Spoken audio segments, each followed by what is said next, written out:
নমস্কার বন্ধুরা, medicine in চ্যানেলে জানাই আপনাদেরকে স্বাগতম।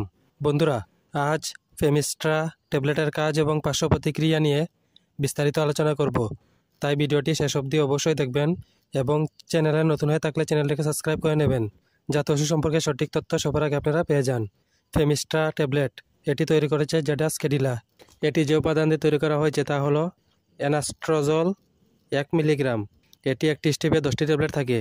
ফেমিস্ট্রা ট্যাবলেট মেনোপজ পরবর্তী মহিলাদের প্রাথমিক স্তন ক্যান্সারের চিকিৎসার জন্য দেওয়া হয় এবং অন্যান্য চিকিৎসার সাথে ব্যবহার করা হয়, যেমন সার্জারি বা রেডিয়েশন। এছাড়া এটি স্তনের মধ্যে বা শরীরের অন্যান্য অংশে ছড়িয়ে পড়া উন্নত স্তন ক্যান্সারের প্রথম সারির চিকিৎসা হিসাবেও ব্যবহার করা যেতে পারে। এই ওষুধ সেবন করার নিয়ম হচ্ছে প্রতিদিন একটি ট্যাবলেট একই সময়ে খেতে হবে। এই ওষুধ গর্ভবতী মহিলা এবং স্তন্যপান করান মহিলারা সেবন করার আগে অবশ্যই চিকিৎসকের পরামর্শ নেবেন। এই ওষুধ সেবনে সাধারণ কিছু পার্শ্ব প্রতিক্রিয়া দেখাইতে পারে, তা হলো গরম, লাল ভাব, বমি বমি ভাব, ফুসকুড়ি, জয়েন্টে ব্যথা এবং দুর্বলতা।